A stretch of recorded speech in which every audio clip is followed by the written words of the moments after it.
Welcome dear students. आज हम organic compounds की क्लासिफिकेशन से स्टार्ट करेंगे। ऑर्गेनिक कंपाउंड की दो ब्रॉड क्लासेस हैं। एक है ओपन चेन ऑर्गेनिक कंपाउंड्स, जिनमें आगे फिर स्ट्रेट चेन है और ब्रांचिंग है, और दूसरी क्लोज चेन है जो होमोसाइक्लिक और हेट्रोसाइक्लिक पे मुश्तमिल हैं।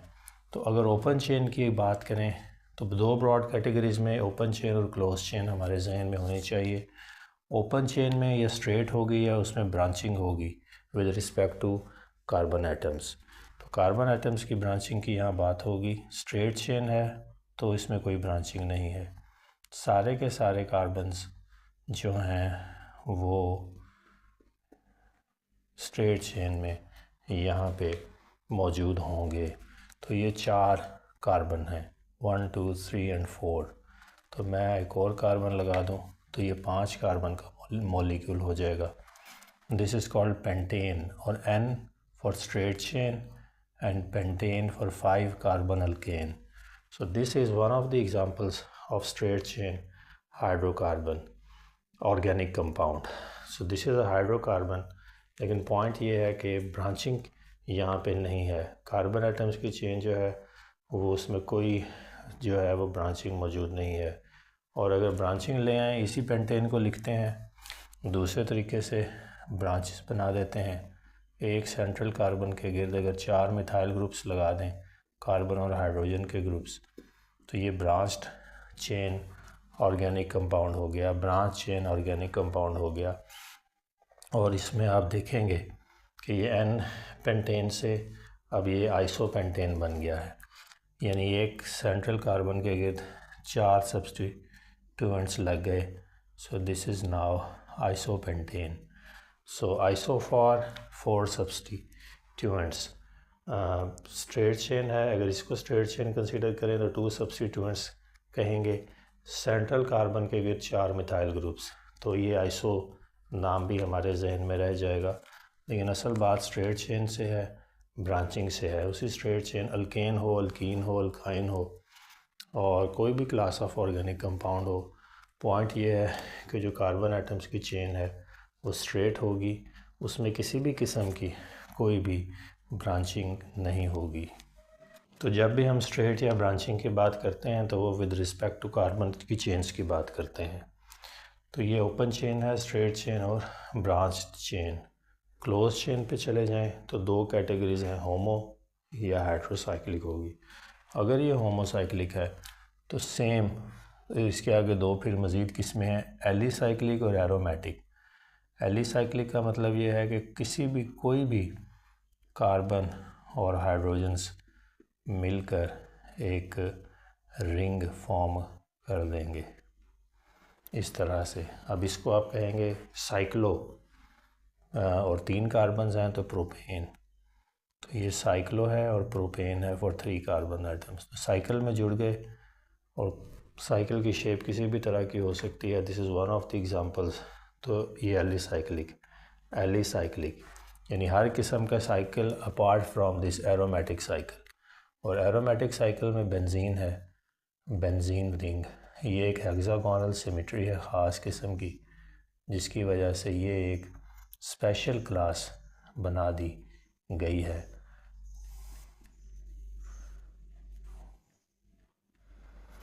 तो ये है अल्टरनेट, इसमें डबल बॉन्ड्स भी होंगे। यहाँ सैचुरेशन और अनसैचुरेशन का मसला ना स्ट्रेट चेन और ब्रांच में है ना यहाँ है। सैचुरेशन और अनसैचुरेशन की बात नहीं है, सिर्फ कार्बन और हाइड्रोजन की चेन की बात होगी कि वो स्ट्रेट हैं या ब्रांचिंग में है। एरोमेटिक है तो 1 2 3 4 5 6, ये एक हेक्सागन है। और जो हेक्सागन है 6 कार्बन एटम्स और 6 हाइड्रोजन्स के साथ, 6 कार्बन और 6 हाइड्रोजन्स के साथ C6H6। अब ये वाला जो रिंग फॉर्म हुआ, ये वाले कंपाउंड्स आगे इसके जितने भी सब्स्टिट्यूएंट्स इसके साथ लगते जाएं, लेकिन ये एरोमेटिक रिंग अगर मौजूद है तो फिर ये एरोमेटिक है। यानी कि ये बेंजीन रिंग बुनियाद है एक पूरी क्लास ऑफ ऑर्गेनिक कंपाउंड्स की, जो एरोमेटिक ऑर्गेनिक कंपाउंड्स कहलाते हैं।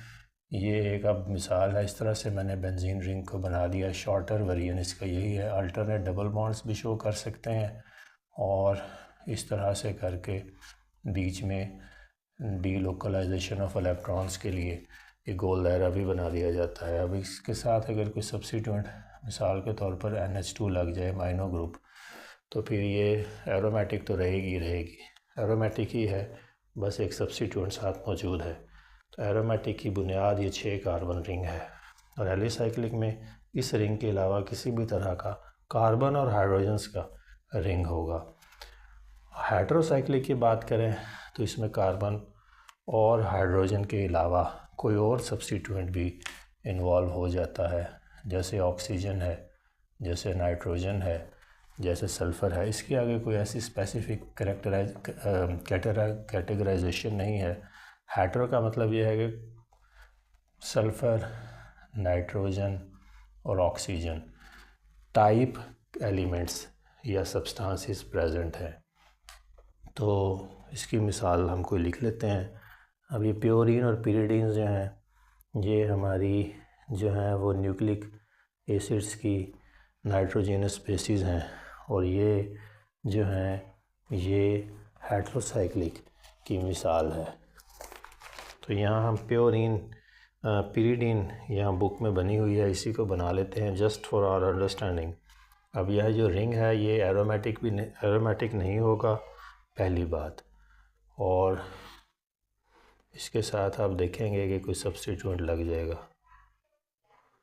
तो ये नाइट्रोजन यहाँ लगी हुई है, N for nitrogenous base pyridine. और ये दरमियान में फिर डीलोकलाइजेशन ऑफ इलेक्ट्रॉन्स है। तो this is 1 2 3 4 5 and 6 centers, but one of the centers is occupied with nitrogen and rest of the centers are carbon and hydrogens. So this is called pyridine, one of the nitrogenous bases of nucleic acids. So this is heterocyclic. तो aromatic ring हो या कोई हो, जब कोई और चीज़ embedded हो जाएगी, इसमें कोई और एलिमेंट इन्वॉल्व हो जाएगा बराह रास्त, not as a substituent but as a part of the ring, not as a substituent but as a part of the ring, then they are called heterocyclic organic compounds. अब हम functional group की बात कर लेते हैं। Functional group is an atom और a group of atom which imparts specific characteristic to the organic compound, which impart specific characteristic to organic compound.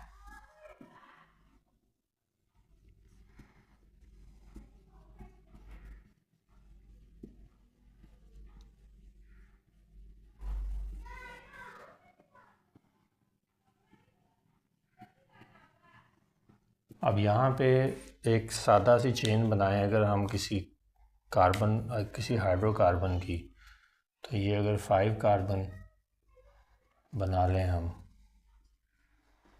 तो ये एक अल्केन है, इसमें कोई भी फंक्शनल ग्रुप नहीं है, सिर्फ कार्बन और हाइड्रोजन है। इन्हीं के करैक्टरिस्टिक्स की बुनियाद पर ये एक स्पीशी है, एक ऑर्गेनिक कंपाउंड है। लेकिन अगर इसके साथ हम यहाँ पे एक अमाइनो ग्रुप लगा दें NH2, तो अब ये फंक्शनल ग्रुप के तौर पर एक्ट करेगा। अब ये अमीन्स क्लास का कंपाउंड है, अमीन्स, क्योंकि ये अमाइनो ग्रुप के करैक्टरिस्टिक्स अब डोमिनेट करेंगे इसका हाइड्रोकार्बन की चेन पे, और ये आपको अमाइनो ग्रुप डिक्टेट करेगा टर्म्स के ये किस तरह की प्रॉपर्टीज़ और करैक्टरिस्टिक्स शो करेगा compound. So this is what functional group does. अब ये एक और चेन है, इसके ये भी हाइड्रोकार्बन है, लेकिन अगर साथ अल्कोहल लग जाए, हाइड्रोक्सिल ग्रुप लग जाए, तो ये अब हाइड्रोक्सिल ग्रुप डिक्टेट करेगा इसके करैक्टरिस्टिक्स कि ये क्या चीज़ है, एसिडिक है, बेसिक है, इलेक्ट्रॉन लविंग है, इलेक्ट्रॉन डोनेटिंग है, इलेक्ट्रॉन एक्सेप्टिंग है, गुड न्यूक्लियोफाइल है, बैड न्यूक्लियोफाइल है, और रिएक्टिविटी किस नोयत की है, और ये सारी चीज़ें मिला के देखें तो ये वाला ग्रुप अब डिक्टेट करेगा। तो ये अब अल्कोहल्स हैं। ये जो क्लास ऑफ ऑर्गेनिक कंपाउंड्स बन गई है ये अल्कोहल्स। इसी तरह से बहुत सारे किस्म के सब्स्टिट्यूएंट्स हैं as functional groups in organic compounds. ये carbonyl group is very important functional group. इसके 3-4 क्लासेस बनती हैं, शायद इससे भी ज़्यादा। ये कुछ लिख देते हैं। ये अब कार्बोनाइल कार्बन कहलाती है जो कार्बन ऑक्सीजन से डबली बॉन्डेड हो। तो ये 3 अलग-अलग क्लासेस हैं। इन तीनों में कार्बोनाइल ग्रुप कॉमन है और बाकी कुछ वेरिएशंस हैं उसके आगे या पीछे। इस केस में दोनों ग्रुप्स आर ग्रुप्स हैं, अल्काइल ग्रुप्स। तो ये जो क्लास ऑफ कंपाउंड्स है जिसके कार्बोनाइल कार्बन के दोनों साइड्स पे अल्काइल ग्रुप्स लगे हों, किसी कोई भी लेंथ हो कार्बन और हाइड्रोजन की, वो कीटोन क्लास है। जिसके एक एंड पे कार्बोनाइल कार्बन के साथ हाइड्रोजन हो और दूसरी साइड पे अल्काइल ग्रुप हो, या हाइड्रोजन भी हो सकती है टू स्टार्ट विद। ये वाली क्लास जो है ये एल्डिहाइड्स कहलाती है। अब ये भी फंक्शनल ग्रुप है। यहाँ COH ये फंक्शनल ग्रुप डिक्टेट करेगा। पीछे चेन जितनी मर्जी लंबी करते चले जाएं एल्डिहाइड ही रहेंगे। और ये COOH है। CO और OH एक terminal end of the chain, terminal end of the chain. इधर सेंटर में है, इधर टर्मिनल एंड्स पे हैं। तो ये जो क्लास ऑफ ऑर्गेनिक कंपाउंड्स अब बनेगी वो एसिड्स कहलाते हैं, कार्बोक्सिलिक एसिड्स, ऑर्गेनिक एसिड्स। तो अब ये वाला ग्रुप COOH डिक्टेट करेगा। अभी पीछे R ग्रुप है, जितना मर्जी लंबी चेन करते चले जाएं होती चली जाएगी। COOH है अगर, then they are carboxylic acids. इसी तरह अगर अल्काइल ग्रुप की चेन है, ये R फॉर अल्काइल या एराइल है, यानी हाइड्रोकार्बन्स की साइक्लिक चेन या स्ट्रेट चेन, और साथ X लगा हो, X for halogen, any of the halogen of group 17 element, fluorine, chlorine, bromine, iodine. Astatine की बात हम नहीं करते। RX है, RX this is alkyl halide. ये भी एक क्लास है, इसका ये सिंपलेस्ट ऑफ मेंबर है। एक मिथाइल ग्रुप और साथ एक हेलोजन लगा दें तो ये भी एक क्लास। इसी तरह से ईथर्स हैं। अगर दो अल्काइल ग्रुप्स को बाहमी जुड़ने वाली चीज़ ऑक्सीजन हो तो ये ऑक्सीजन फंक्शनल ग्रुप है। यहाँ पे ये ईथर्स है, यहाँ हेलोजन फंक्शनल ग्रुप है, यहाँ ऑक्सीजन फंक्शनल ग्रुप है। बाकी तो कार्बन और हाइड्रोजन हैं दोनों एंड्स पे। ये चेन जितनी मर्जी लंबी करते चले जाएं दोनों साइड्स पे ऑक्सीजन ने अगर कहीं किसी सेंटर पे जो है वो बाउंड मौजूद है किसी भी चेन की लेंथ पे दो अल्काइल ग्रुप्स के दरमियान, then it has to be ethers. So this class of compound is called ethers. This class of compounds are called alkyl halides.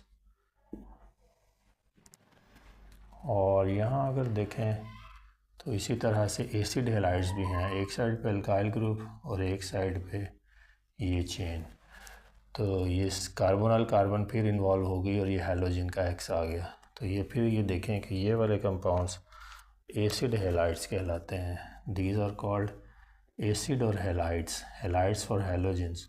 ये COX ग्रुप जो है ये डिक्टेट करेगा CXO ग्रुप कि इस कंपाउंड के कैरेक्टरिस्टिक्स क्या होंगे।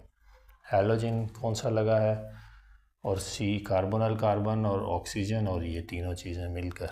बाकी ये कार्बन और हाइड्रोजन की चेन है, इतनी मर्जी लंबी एक्सटेंड होती चली जाए, ये एसिड हेलाइड्स रहेंगे।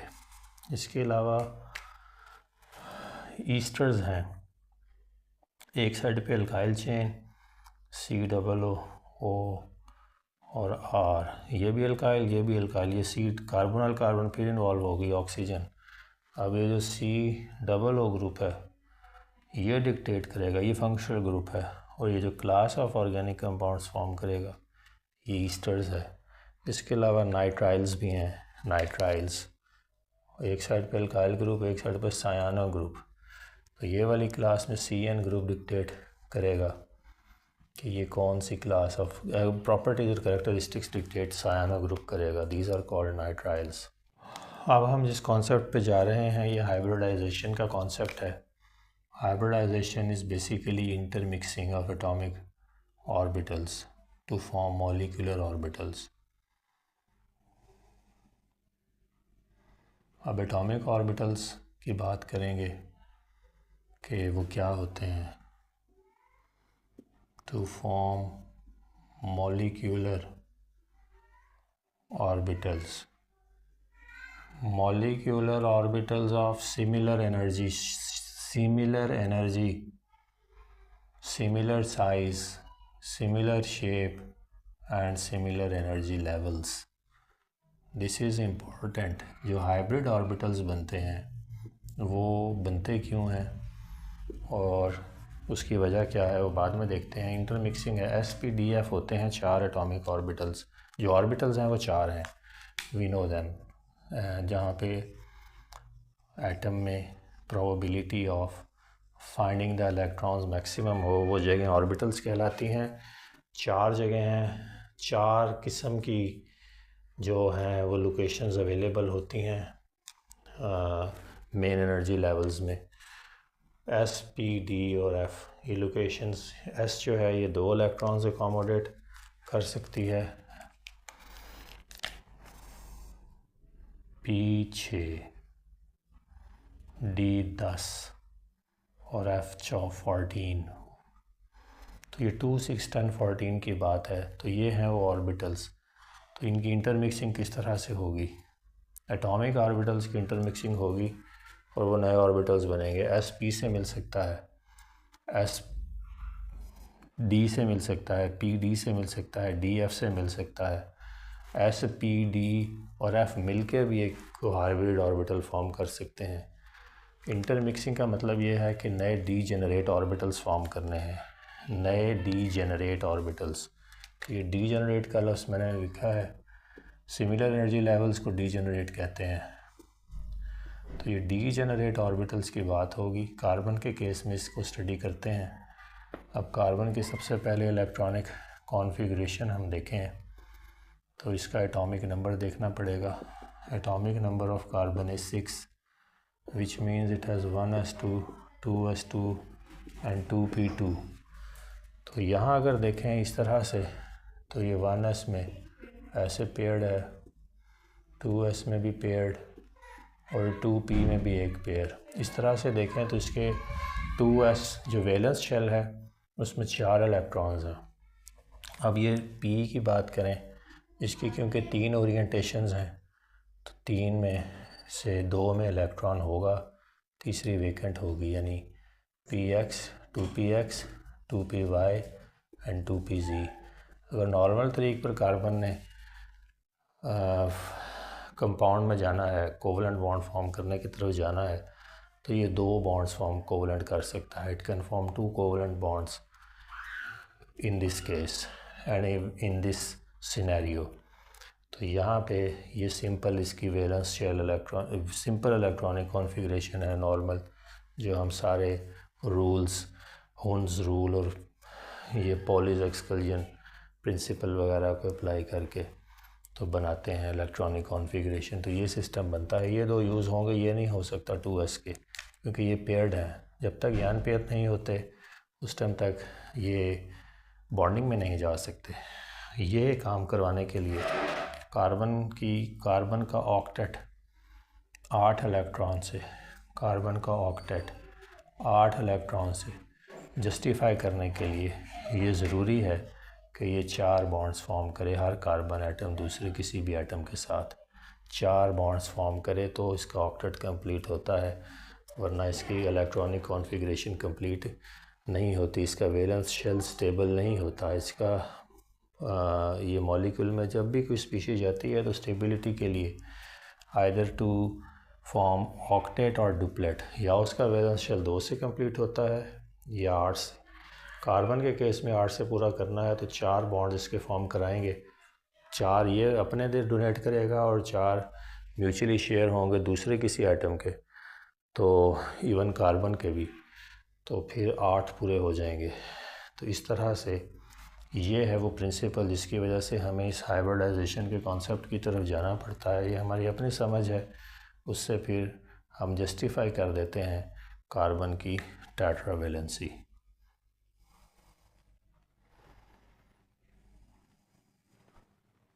ये कुछ इम्पॉर्टेंट बातें हैं, इसको पढ़ते हैं कि normal shapes, relative positioning of valence electrons do not account for or justify the shapes and relative position of bonds in molecules. तो जब मॉलिक्यूल में जाता है कार्बन, क्योंकि यहाँ कार्बन स्पेसिफिक है बात, तो इसलिए कार्बन की करते हैं हाइब्रिडाइजेशन, और भी मॉलिक्यूल्स एलिमेंट्स शो करते हैं जब वो मॉलिक्यूल फॉर्मेशन में जाते हैं, जैसे ऑक्सीजन है, जैसे नाइट्रोजन है।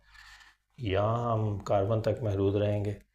अगर उसका सिंपल वही शक्ल लें, जैसे कि एस की गोल है, एक ही ओरिएंटेशन है, पी की 3 ओरिएंटेशंस हैं along x axis, along this is y axis, along x axis, and third axis is along z axis. This is y, p 2p y, this is 2pz, 2px, and this is 2pz. अब अगर सादा तौर पर यही लें कि valence shell में s और p इन्वॉल्व हैं, पी वाई, पी एक्स और पी वाई, तो फिर जो शेप्स हमारे पास जब वो मॉलिक्यूल में जाए जो आनी चाहिए वो नहीं आती, शेप्स डिफरेंट आती हैं। ज्योमेट्री और ओरिएंटेशंस और अरेंजमेंट ऑफ मॉलिक्यूलर ऑर्बिटल्स जो है वो वेरी करता है इस नॉर्मल प्रोपोज्ड स्ट्रक्चर से, जो कि इनकी ओरिजिनल इन ऑर्बिटल्स की शेप्स हैं। तो इसलिए फिर हमें हाइब्रिडाइजेशन की तरफ जाना पड़ता है, क्योंकि डीफॉर्म्ड ऑर्बिटल्स फॉर्म होंगे, डीफॉर्मेशन होगी इनकी, तो फिर इंटरमिक्सिंग जो होगी वो डीफॉर्मेशन पैदा करेगी और सिमिलर साइज़, शेप्स और ओरिएंटेशंस के हाइब्रिड ऑर्बिटल्स आपको कंसीडर करने पड़ेंगे। ये अब एक हाइब्रिड ऑर्बिटल है, ये एक स्मॉल लोब के साथ होगा, एक लार्जर लोब के साथ होगा। मिक्सिंग किसकी हुई, अगर फॉर एग्ज़ाम्पल एस की मिक्सिंग हो यहाँ पे किसी भी पी के साथ, किसी भी ओरिएंटेशन में हो, लेकिन हमारे पास जो हाइब्रिड ऑर्बिटल आएगा एस पी नोयत का, वो एक ही शेप और साइज़ का होगा। और इसके बाद फिर ये जब मॉलिक्यूल में जाएंगे तो डिफरेंट अरेज में ख़ुद अपने आप को अरेंज करेंगे, मैक्सिमम डिस्टेंस एक दूसरे से रखते हुए। ये है एस पी ऑर्बिटल। इंटरमिक्सिंग किसकी हुई, एस और पी की। अलग-अलग थे तो और ओरिएंटेशंस में थे, साइज़ डिफरेंट थे दोनों के, शेप्स डिफरेंट थी, सिमेट्रीज डिफरेंट थी। जब एस पी बन गए तो एक ही, अब इनकी एक ही इनका सब कुछ है, यानी कि अब ये साइज़ और ओरिएंटेशंस और शेप्स में सिमिलर हो गया।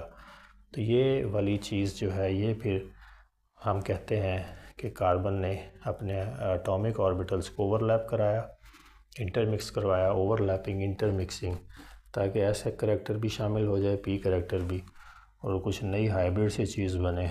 और फिर हम उसकी ज्योमेट्री और अरेज को जो मॉलिक्यूल्स में स्टडी करें तो फिर हम जस्टिफाई कर सकते हैं।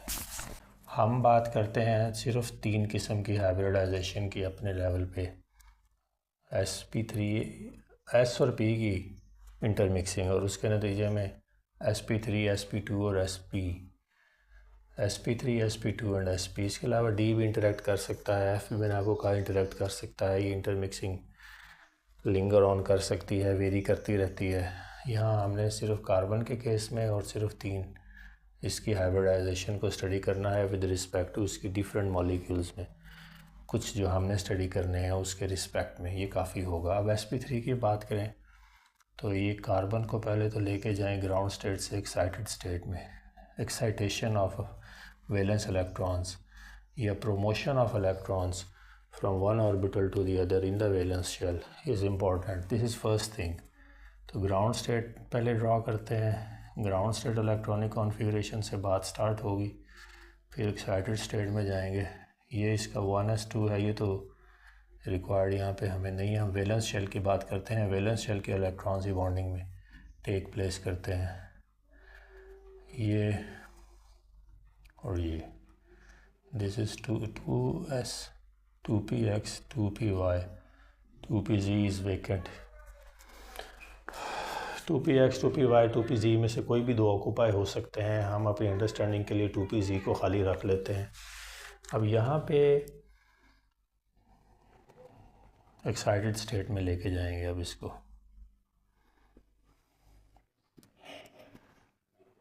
यहाँ पे जब जाएगा कार्बन तो ये तो इसका 1s है, तो वैसे ही रहेगा।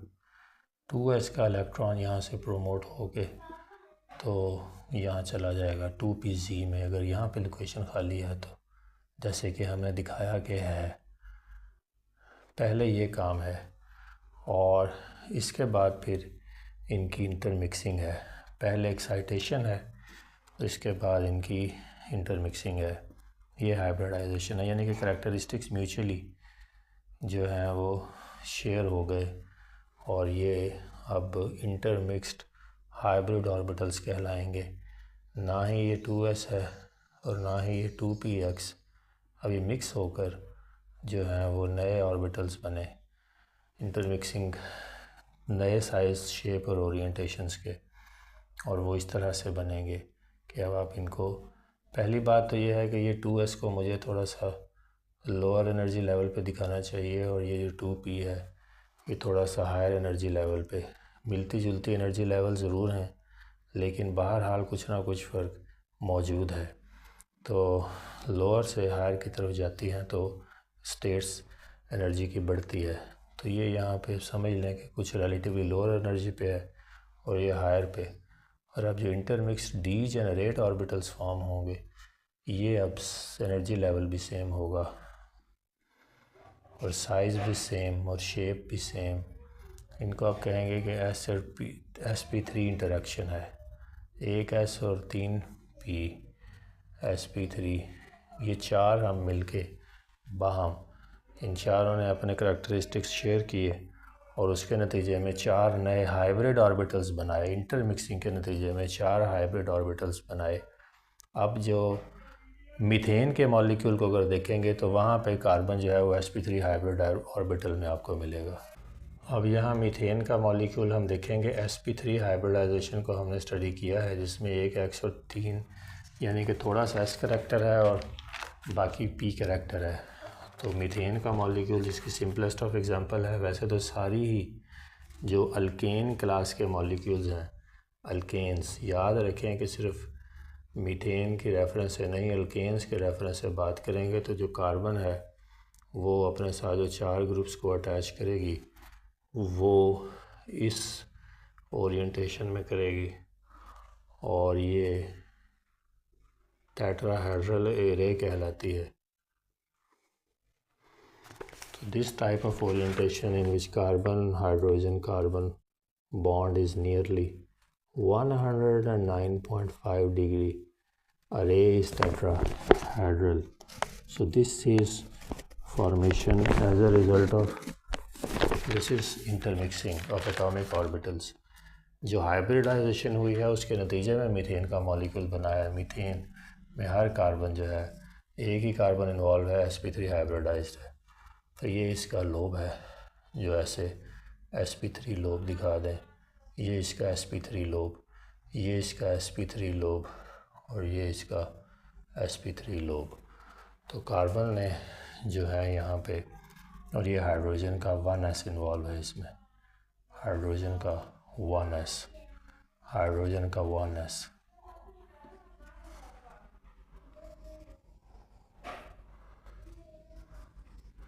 तो इस तरह से ये मॉलिक्यूल जो है वो हमें मिलेगा। ये मीथेन है, सिंपलेस्ट ऑफ हाइड्रोकार्बन है, टेट्राहेड्रल अरे है। हर अल्केन में कार्बन जो है वो टेट्राहेड्रली दूसरे ग्रुप्स के साथ यानी हाइड्रोजन्स के साथ अटैच्ड होता है, tetrahedrally। So this is tetrahedral array with bond angles of 109 between each carbon hydrogen carbon। तो carbon hydrogen carbon bond is of 109 degree, इसके अराउंड ही रहता है जब भी टेट्राहेड्रल अरे होती है, 109 के अराउंड, कुछ माइनर सी वेरिएशन के साथ। तो ये है एक अल्केन। अब इसमें ये वाला जो ग्रुप है, ये वाला जो, अब ये प्लेन में देखना पड़ेगा x y z में, चारों हाइब्रिड ऑर्बिटल सेम एनर्जी के, सेम साइज़ के, सेम शेप के। तो इस तरह से फिर ये हमारे पास आ गया हाइब्रिड ऑर्बिटल sp3। आप लिख लें यहाँ पे अपनी समझ के लिए कि these are all sp3 hybrid orbitals which are contributing to form a bond with hydrogen and the resulting। अब ये टेट्राहेड्रल अरे हमें नहीं मिलनी थी अगर हम इस sp3 हाइब्रिडाइजेशन को कंसीडर ना करते। तो ये मैक्सिमम डिस्टेंस अपार्ट हैं। ये जो हाइब्रिड ऑर्बिटल्स होते हैं अपने आप को मैक्सिमम डिस्टेंस अपार्ट स्पेस में खुद ही कर लेते हैं। और ये याद रखिएगा कि सिग्मा बॉन्ड्स हैं ये सारे के सारे। तो जब भी sp3 हाइब्रिडाइजेशन होगी only sigma bonds are present, there are no pi bonds. Pi bonds भी हो सकते हैं, वो अनहाइब्रिड ऑर्बिटल्स जब आएंगे तब होंगे। जब हाइब्रिड ऑर्बिटल्स होते हैं तो फिर direct head to head overlap होता है between the nuclei of the bonded atoms, और उन इलेक्ट्रॉन्स को तोड़ना भी मुश्किल है। तो ये direct head to head overlap है, neck to neck, head to head between each carbon, between carbon and each hydrogen. So this is head to head overlap. So the resulting bond is called sigma bond. There are no unhybrid orbitals, there are no pi bonds. इसी तरह से अगर इसका दूसरा molecule देखें, दूसरा होमोलोगो series का, ये होमोलोगो सीरीज़ का फिनोमेना भी फिर हम ज़्यादा इजीली अंडरस्टैंड कर सकते हैं। मीथेन के बाद इथेन आएगा, इसमें भी हर 2 कार्बन हैं, हर कार्बन जो है वो sp3 हाइब्रिडाइज्ड होगा और इस तरह से एक हमारे पास मॉलिक्यूल फॉर्म होगा। और ये जो है कार्बन और हाइड्रोजन है, ये दूसरी हाइड्रोजन है, ये तीसरी हाइड्रोजन है, ये जो है वो दूसरी कार्बन के साथ इसका बॉन्ड है, और ये नेक्स्ट हाइड्रोजन है। और ये थोड़ी सी टिल्ट मैंने ज़्यादा कर दी है, थोड़ी सी टिल्ट होनी चाहिए। अगर ये थोड़ी सी इस तरफ टिल्ट है हाइड्रोजन तो इसको हमने थोड़ा सा इधर को दिखाना है।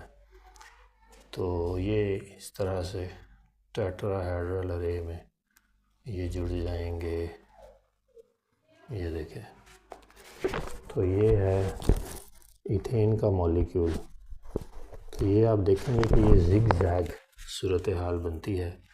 तो ये इस तरह से ओरिएंटेशंस को मैनिपुलेट और एडजस्ट कर लेते हैं with respect to one another. तो ये बात याद रखिएगा।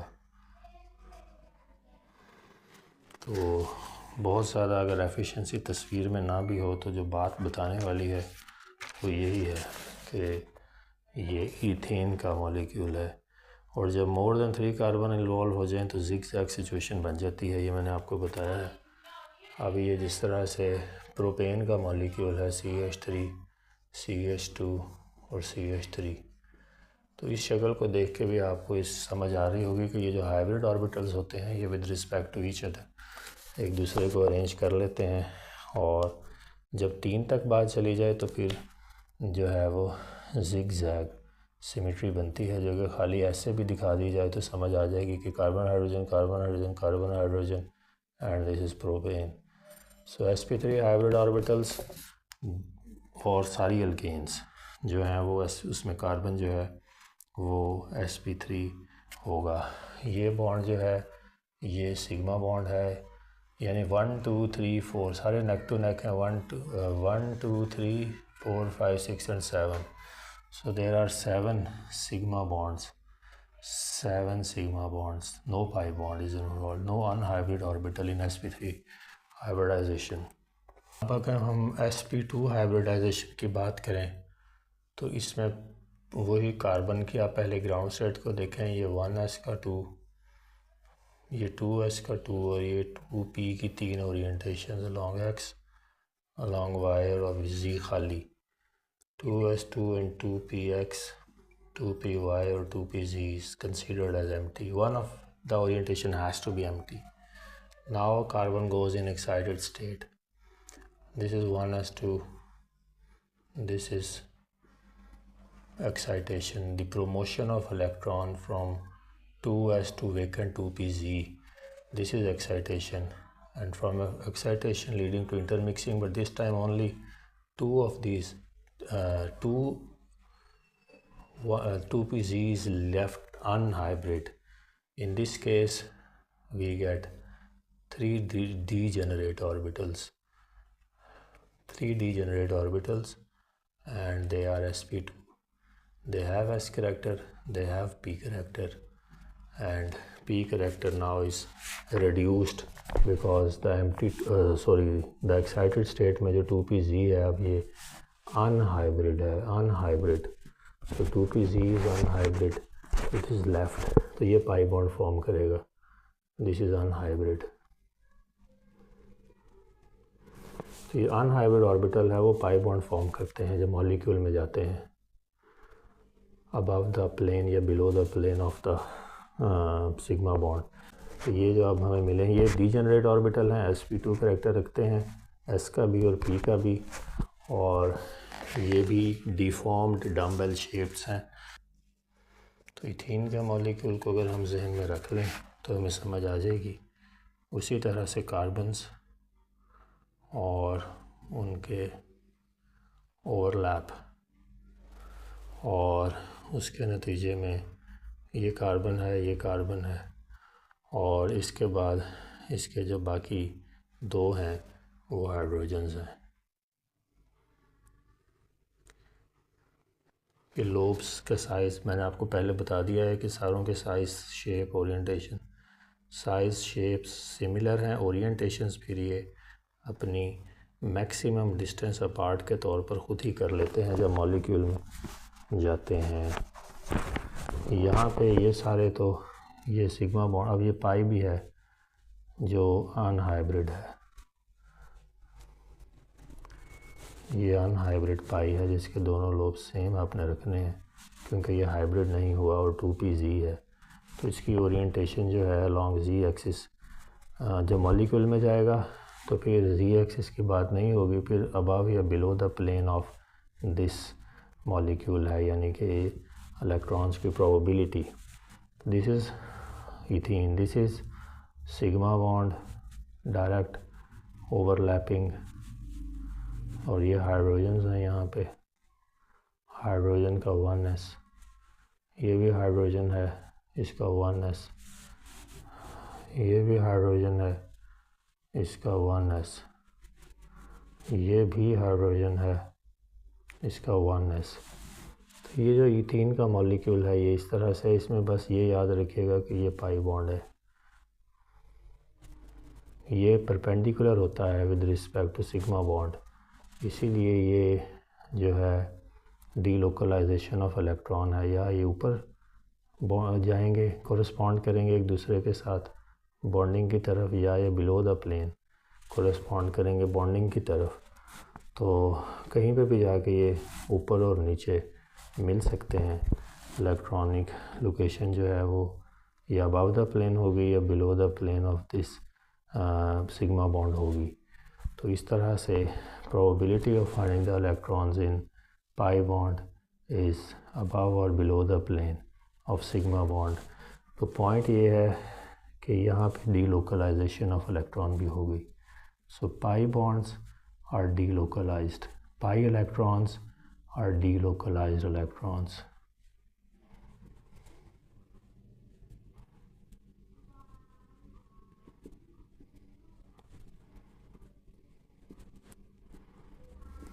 बॉन्ड एंगल जो कार्बन और हाइड्रोजन्स का इसमें होता है वो 120 डिग्री का है। ज्योमेट्री जो है ये हम इसको कहते हैं कि ये ट्राइगोनल प्लेनर है। तो जब भी sp2 हाइब्रिडाइजेशन होगी तो आपको ट्राइगोनल प्लेनर सिमेट्री और 120 डिग्री का एंगल मिलेगा। ये एंगल को अगर समझना है तो ये sp2 हाइब्रिड ऑर्बिटल्स कार्बन के 3 बनाएं कार्बन के गिर्द। तो यहाँ पे ये, यहाँ पे ये और यहाँ पे ये। तो ये टॉप व्यू है, अगर आप ऊपर से देखें तो इस तरह से हैं। तो ये जो एंगल है ये 120 डिग्री का है। तो ये है इसका system. Sigma bond is the first bond and the unhybrid orbitals form lateral bonds which are called the pi bonds.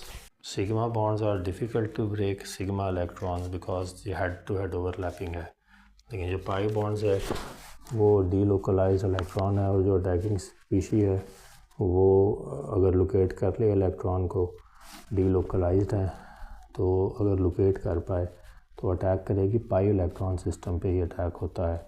इसलिए अल्केन्स रिएक्टिव नहीं है। अल्केन्स रिएक्टिव हैं वो पाई इलेक्ट्रॉन सिस्टम की वजह से हैं। ये डिफ्यूज़ चार्ज है और ये जो है अनसैचुरेटेड कंपाउंड्स की क्लास है, और यहाँ पे पाई इलेक्ट्रॉन्स की वजह से ये रिएक्टिव हैं अल्कीन्स। अल्काइंस की मुख्तसरन बात कर लें, मुख्तसरन इसलिए कि अब हमने हाइब्रिडाइजेशन काफ़ी स्टडी कर ली है। अब ये अपने लेवल पे, हमारे लेवल पे वैसे तो इसकी काफ़ी सारी वसी ये फील्ड है। 2s 1s and this is 2p unhybrid. And हम अब यहाँ डायरेक्ट हाइब्रिड से शुरू करते हैं, एक्साइटेड स्टेट से स्टार्ट करेंगे। तो ये हमने एक्साइटेड स्टेट से स्टार्ट किया, ये इलेक्ट्रॉन प्रोमोट होके 2pz में चला गया। अब इंटरमिक्सिंग हुई है सिर्फ 2x और 2px की, 2s और 2px की। ये जो 2py है और 2pz अनहाइब्रिड रहेंगे। तो यहाँ पे जो आपको दो डीजेनरेट ऑर्बिटल्स मिलेंगे वो हमें कहलाएंगे, हम उनको sps में half s character, half p, half s, half p। तो ये वाला जो है वो sp सिस्टम ऑफ इलेक्ट्रॉन्स है। तो इनमें अनपेयर्ड इलेक्ट्रॉन एक है और ये sp इलेक्ट्रॉनिक सिस्टम है। sp हाइब्रिडाइजेशन की बात करें तो जो अल्काइन क्लास के मॉलिक्यूल हैं जिसमें एक सिग्मा, जिसमें कम से कम 2 पाई बॉन्ड्स मिलते हैं, वहाँ sp हाइब्रिड ऑर्बिटल्स हैं। कार्बन की हम एक्साइटेड स्टेट की तरफ अगर चलें तो 1s2 2s2 एंड 2px में एक, 2py में एक, 2pz एम्प्टी रहेगा। यहाँ अब इंटरमिक्सिंग होगी 2s की और ये ऐसी 2s है, 2s की और सिर्फ 2px की। तो हमें दो sp ऑर्बिटल सिमिलर एनर्जी के, सिमिलर शेप और साइज़ के मिलेंगे। sp और एक एक इलेक्ट्रॉन दिखाएंगे और ये sp हाइब्रिड ऑर्बिटल्स हैं।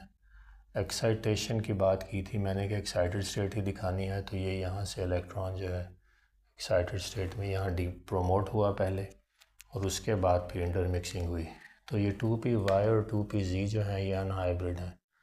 तो इस केस में हमें दो मिलेंगे pi bonds, we get 2 pi bonds in this case. तो अल्काइंस के केस में हमें 2 पाई बॉन्ड्स मिलते हैं और अल्कीन्स के केस में 1 पाई बॉन्ड मिलता है। कम से कम की बात हो रही है। और इस तरह से फिर जितना मॉलिक्यूल कार्बन की चेन लंबी होती है, हर कार्बन के साथ दो आपको अनहाइब्रिड ऑर्बिटल्स और दो पाई इलेक्ट्रॉन सिस्टम्स मिलेंगे। इसकी अगर शेप देखें तो लीनियर ज्योमेट्री है। Carbon is triply bonded to carbon and straight chain में जुड़े हुए हैं, तो लीनियर सिमेट्री है और 180 डिग्री का बॉन्ड एंगल है। और अगर इस स्ट्रक्चर में दो ये वाला ये जो सेंट्रल बॉन्ड है ये सिग्मा बॉन्ड है, ये इस तरह से है। और यहाँ पे भी कार्बन जो है वो हाइड्रोजन के 1s के साथ बॉन्ड फॉर्म किए हुए है और जो 1s की शेप है वो राउंड है। तो ये जो दो हम बॉन्ड्स दिखाते हैं ये बेसिकली जो हैं ये पाई बॉन्ड्स हैं और ये अब इसके परपेंडिकुलर होंगे। अगर ये सीधे हैं यानी कि हॉरिजॉन्टली प्लेस्ड हैं तो फिर they have to be vertical.